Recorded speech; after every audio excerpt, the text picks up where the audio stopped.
Hi there. Welcome to a new episode of Branding with Friends, the show where branding meets key small business topics.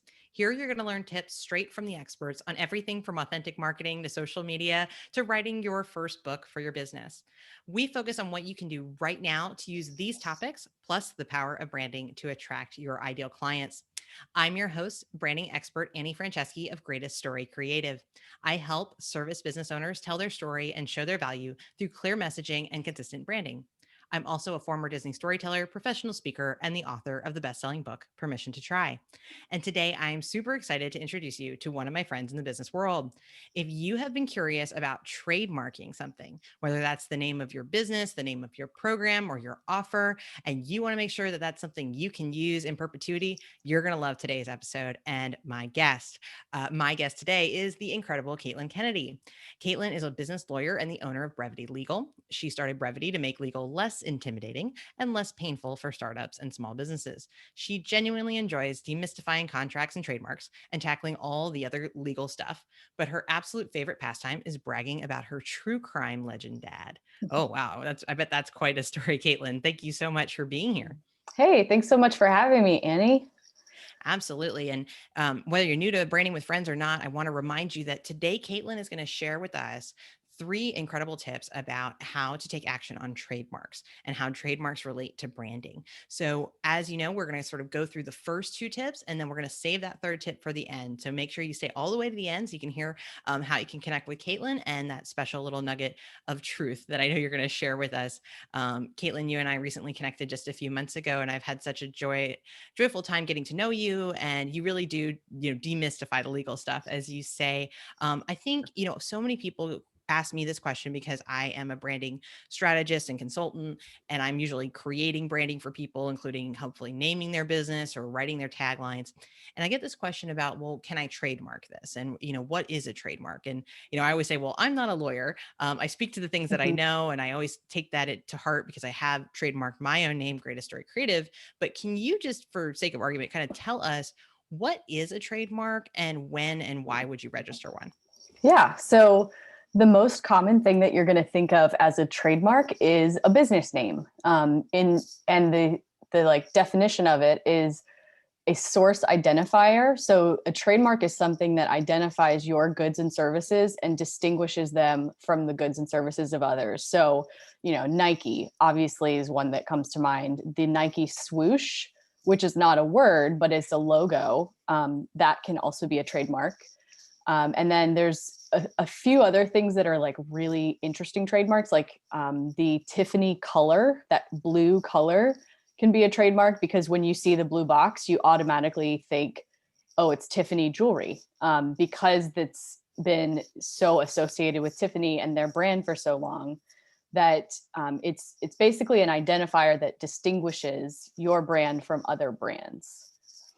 Something that I was very surprised to learn many years ago when I was learning about trademarks in the context of branding was this idea that, as I understand it, trademarks are not so much about kind of protecting your genius idea, so much as it's Mhm. about allaying confusion from the general public. So, could you also talk about that side of trademarks, that it's not necessarily about your genius so much as it is making sure that the public can distinguish your goods and services from someone else's? Right. That's actually a really good analogy. The lane confusion thing that you just said is really perfect, because the key is, you don't want to pick a trademark, and this kind of gets into our first point. You don't want to pick a trademark that's not going to be recognizable or that's going to be confused with other trademarks, or other companies. So, you know, if you wanted to do a delivery service, because everyone's getting everything delivered right now with the changes in the world, but if you wanted to do a delivery service and call it Star Brews, consumers might what do you think of immediately when I say Star Brews? Starbucks, right? Right. And Yeah. so even if you are not if you're not selling coffee, um, the delivery service is in what's called a different class. Yeah. And that's kind of a side point there. Trademarks are classified in one of, I think, 44 or 45 classes based on like what is covered. Yeah. So, and that's kind of explains why you can have Delta Faucets and Delta Airlines. Or Dove because soap and Dove chocolate, right? yeah, Yeah. exactly. Because consumers, it's based on what is the lane of like your goods and services, and then what are the differences in the marks, and that we'll get a little bit more into that in my second point. But the distinctiveness is really important, and I know that helps someone come up with like that helps make your brand more memorable if you have a really distinctive mark. Which is perfect lead in. One of the big action tips that I know you wanted to start us off with. So the first tip for today is what? What is the first thing as a service business that we need to keep in mind about trademarking? You want to get really creative. And I think for branding professionals like yourself, sometimes, and for anyone, it's hard because you want to think of the name that's going to be good for SEO purposes. But a name that's going to be good for SEO purposes might not be as strong of a trademark name, because if it's generic or descriptive, you cannot register it, and you can't protect it as much as you can if it's arbitrary or fanciful. And I'll give you an example of each of those. So a generic mark would be bike shop for a store that literally sells bikes. That's totally generic. There's nothing distinctive about it. It just identifies it identifies exactly what they're doing. A descriptive mark is similar to a generic mark, but it would be something that includes a descriptive element. So, of course, I'm blanking on an example right now, but like Sam's ice cream. Okay, well, that's kind of it's a step up from just being ice cream shop, Sure. but it's really still kind of a descriptive mark. There's nothing very distinguishable about it. Whereas an arbitrary mark is a word that's totally made up. So Roku or Hulu or Netflix. Yeah. Netflix is Maybe it's a little, suggestive a little yeah. bit. Yeah. A fanciful mark is, or sorry, I'm sorry, I just misspoke. An fanciful mark is totally made up. An arbitrary mark is something that is completely like unexpected for what the goods and services are. So think Apple before everyone knew Apple as, computers and phones. When you see Apple, like it doesn't make you think about computers and phones before Apple got big. Or And if like you took that bike shop analogy, but it was like bike shop for like a stationery company, right? It's not yeah, descriptive. It's a that would be completely arbitrary. different. Yeah. hmm and so the arbitrary and fanciful marks are really stronger trademarks. And of course, the downside there is, your SEO might not be as natural or organic. And you might have to, until you acquire that brand notoriety, you might have to kind of like tell the story behind it or explain, why you chose a specific name. I named my law firm Brevity. And that is an example of an arbitrary mark, because when you see the word brevity, you don't think of a law, you definitely don't think of a lawyer. Right. But it's not like a typical word that's associated with law firms. It's usually like their last names. And so something like that's really going to give you stronger brand notoriety and a stronger trademark that's more enforceable, and easier to protect against potential infringers, and really set your brand apart from others as well. Right. And I think that's, I think you've hit on something where branding becomes really important in, concert working with a lawyer, getting creative, one, but then also Mhm. if you pick something that is so fanciful or creative, being able to sort of explain that more and being able to tell the story, because if it doesn't speak for itself in sort of an SEO or basic way, then you have to speak for it to build up the reputation of what you're trying to create. So I love Right. that that's where we started. What is the second thing that we really need to keep in mind as service business owners? So the scope of potential conflicts is very important, and it's much bigger than you might expect. A Mm, lot of times people will come to me and say, I searched on the USPTO website and I didn't find anything identical. So I think I'm good to go with this name. And unfortunately, it's not quite that easy.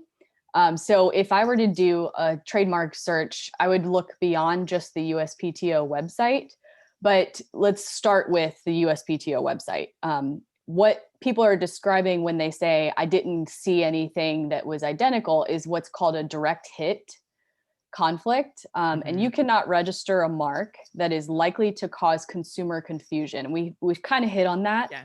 Um, but if consumers would think that your goods and services are coming from the same source as goods and services represented by a similar mark, you're not going to be able to get your, or you're going to have a really hard time getting your mark registered. So that's kind of the Star Brews example Yeah. there. Like, you're never like, Star Brews is never really going to fly, because Even though it's it's not a direct hit, to your point, exactly. right? Hmm. Yeah. And then a few other I mean, there's one that I can think of, where I was doing a search for a client, and this is, I'm not disclosing any client information here. I Of just course. happened upon this when I was doing another search. I was searching in class 5, which is dietary, covers goods involving dietary supplements. And I found an application for mermaid latte in that. And I'm going to make sure I don't misquote this, but Sure. um, in that search, or in that application, when you submit an application, the examiner like reviews it and looks at the field of other marks that are registered. Yeah. And if there's another mark that they see that is similar to your mark in connotation, in how it looks aesthetically, in sound, and the goods and services that you want to cover are similar to the goods and services that are covered by that similar mark, Yeah. there's going to be what's called a likelihood of confusion issue. Yeah. And so I'm pulling this up. So in this example, I found an application for mermaid latte.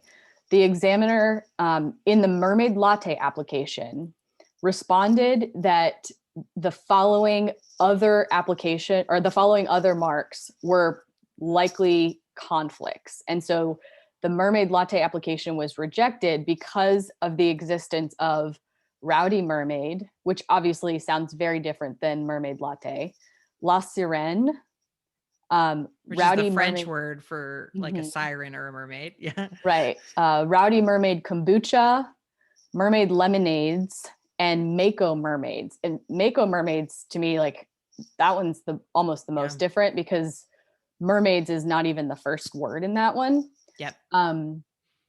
And so that just kind of gives you an example of, like, if there's nothing out there and you're trying to get mermaid latte, you might do a search and find that mermaid latte is not registered, but the scope of what we need to look at is a lot bigger than that, because it's about consumer impression. And so Right. what I like to tell people is, if consumers might think that this other existing brand just did like a spin-off product or a spin-off service, then that is where you kind of have a problem. And so you want to think about, like, what's the consumer impression behind this one compared to this, and there's some subjectivity in it. There's no way of getting around the subjectivity, but and we also want to look beyond just the USPTO website. So I look at, and this is kind of from the legal perspective and from a business and branding perspective. Can you get the social media handles that you want, or does Right. somebody have them? Can you get the domain names that would go with this, or does someone have them? Like, and if those are already taken, that's another indication that there might be a potential conflict, even if it's not yet registered, because Right. it doesn't have to be registered to be a potential conflict either. So Right.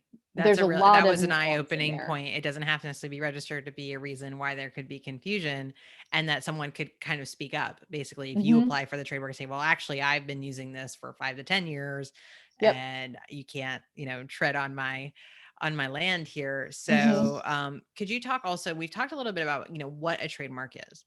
We've talked about the advantages to picking something that is more fanciful or arbitrary versus something that's so descriptive, in sort of that realm. And now we're talking about this idea of that there can be more conflicts than you realize, that just typing something into Google, looking for the domain, doesn't mean you're in the free and clear. But could you talk about Mhm. sort of, I know I work with clients who've trademarked things. I work with clients who don't. Many people sort of want to get started on using their brand and kind of feel it out. And I totally get that. I myself didn't trademark my name for 3 years. When I did trademark Greatest Story Creative, which is a federally registered trademark, I did it because I never wanted somebody to knock on my door and say, you have to change the name of your business. Mhm. And so I think, can you talk to us a little bit, kind of in basic language about why, even if we're not, maybe married to something or totally in love with it or not sure, why should someone go through a trademark process? What are the benefits to doing it, and what are the possible risks if we don't do it? Sure. There are quite a few benefits. So the first one that you mentioned is obviously trademark rights begin based on use of a mark in the public realm to sell goods and services. Um, if you start using a mark that you don't get cleared, which we'll talk about later, or you don't get registered, someone can come behind you and send you and possibly get that trademark, because when you apply for federal registration, they only look at what's been applied for or registered on the federal level. But like we just said, it doesn't mean there's not potential conflicts out there that are just kind of flying under the radar for a while. And if those people file an application and they can prove they were using it before yours, like, they're going to win. But the benefit to going ahead and getting it done is you get that exclusivity. So if you get yours registered and then someone comes behind you and tries to register theirs, they're going to have they're going to be blocked or have a really hard time. And so it gives you like some peace of mind about your ability to keep using it. And if you get it registered and someone has been flying under the radar, like, they're going to have to jump through some hoops to be able to get it canceled and prove that they were using it first. Yeah. And if they just send you a cease and desist and they don't have it registered and they say, hey, we've been using this for 5 years, but and they don't, and you look and they don't have it registered and yours is registered, it's a lot easier to respond to that cease and desist and tell them, like, I have federal trademark rights to this, and if you want to challenge it, you can use the proper like methods and Channels to do so. legal Yeah. channels, right? So it's a big, sounds like it's a big peace of mind playing, Mhm. right? So if you're going to go build up a coaching empire, consulting empire, or, just want to, you really love what you're doing in your practice. And again, you don't want someone to knock on your door and say, actually, you need to completely change everything. This could be worthwhile, right? Mhm. And there's a couple of other benefits. If your mark is registered for goods, you can register it with the US Customs Service and prevent counterfeit goods from getting in the country, Wow. which is really huge for people who are selling goods. You can use it as an asset for licensing. Mhm. So, if you are selling, teddy bears and you have this like wonderfully branded teddy bear, and Kohl's or Walmart says, hey, we want to make those and sell them, that you can license the mark to them and make money off of it. So it is a Yeah. business asset as well. Yeah, I think that's a really great point. It adds, it's about formalizing assets. And when you are service-based businesses, many people who watch Branding with Friends are, it can feel hard. You don't have like tangible inventory, but having a trademark is an asset to Mhm. the business, which, is so eye-opening for me. So we've been talking a lot about what a trademark is, that we got to get creative about it, that we've definitely got to be much more aware of the sources. I'm sure more people are going to have questions about trademarking. Mhm. So what would be before we get to our last tip of the day, which I know is a really, really good one, what is the best way to get in touch with you, Katelin? My website is brevitylegal.com, and I will do free consults, especially for branding with friends. Ah, Branding with So Friends, friends. there's a request to consult button on the top right. And you can reach out to me there, and I'd be happy to set up a call and talk about getting some trademarks solidified. Excellent. So wherever you're listening to this or you're watching this, there's going to be a link to Caitlin's website, and I encourage you to check her out. She really does take a lot of the pain out of the legal stuff, which unfortunately is part of our lives as business owners. But as we've been talking about today, there's great opportunity there as well. Before we get to that third tip, I do just want to say, like, it is writing with friends, branding interacts with topics in a different way, but this is a big one. Trademarking is a big deal, and I think if you don't know how to kind of come up with something that you think could possibly be free from conflict, you want to work with a branding professional to help you get that creative edge, to have something bigger to work with. And you can take some of that brainstorming work that you do with a professional and take it to somebody like Katelin. So if you're thinking about branding or rebranding, or if you should, sort of got the right program names in place, that's something I can help you with. You can also set a free consultation with me on my website, big red button up in the top right. So at greateststorycreative.com. So with that, we talked about getting creative. We talked about making sure we are very well aware of the other source conflicts. But what is the third thing and the final thing that we should all keep in mind about trademarking in a service business? So I'm going to give this in kind of two parts. You want to talk to your lawyer and branding expert early, because for a few reasons, because it's a long process to get a trademark. It takes at least 6 months. Yeah. And the earlier, I mean, there's no way to know whether there might be issues with a mark that you want to get until like the fourth or fifth month. And the last thing that you want to do is fall in love with a brand name and go, just off to the races and start using it. And then, like you said, someone comes along and they say, hey, we have that registered trademark. You're infringing on our trademark rights. You got to, and you have to rebrand. Rebranding is very costly. It's so disruptive to your business, as I'm sure that you know. Um, and so you want to talk to the lawyer, like, honestly, like before you pick the name. And that also goes hand in hand with finding a really great branding expert like Annie, who is very well versed in trademarks. Annie's one of the most well versed branding experts I've ever talked to when it comes to trademarks. And I mean, it makes a huge difference, because if you're working with a branding expert who can come up with a great name, but they don't have any knowledge or context about whether or not you can even use that name, you're just wasting, I mean, you're wasting Yeah. resources, and then you might have to rebrand down the road. So if you find a branding expert like Annie who knows what they're talking about and knows to at least do a little bit of diligence before coming up with a few options, and then saying, okay, now maybe it's time to talk to the lawyer about these three that we really like, you're going to save yourself money and kind of give yourself a head start. Yeah, I think that that's a really great point. And I'll also, share with you that I've heard in consultations with past clients, whoever you work with, if you work with a professional to help you come up with a name, that could be a lawyer like Katelin, it could be a professional branding person like me. Read your contracts. And I know, Katelin, we could have a whole episode about Oh, contracts. We yeah. just did one for branding with friends on with a different expert. But in this world, like, I've heard from people who don't realize that they don't own their own business name because they hired a Mm-hmm. marketing agency who kept the rights in the contract. They didn't own the logo, the name, the website. So just be careful if pricing sounds good, too good to be true, something like that. Sometimes really kind of look at what you're getting and ask, whoever you're going to work with for branding, if they're going to help you with naming, ask them what they know about trademarks Yep. and sort of what their perspective is on it. Because the last thing you want to do is that, they set you up with just do it and you're Yeah. right. It's like the quicker picker upper. You don't want to Mm-hmm. be given something that's so obviously taken, because that sets you behind. So, Katelin, thank you so much for sharing your wealth of knowledge with us. Clearly, the tip of the legal iceberg when it comes to service businesses. But thank you so much for being here. Yeah. Thanks so much for having me. Absolutely. I hope that all of you really enjoyed this episode of Branding with Friends. My many special thanks to Katelin Kennedy of Brevity Legal for being here. I hope you will tune in next time when we're going to tackle yet another topic where branding meets business. Until then, I am Annie Franceschi of Greatest Story Creative.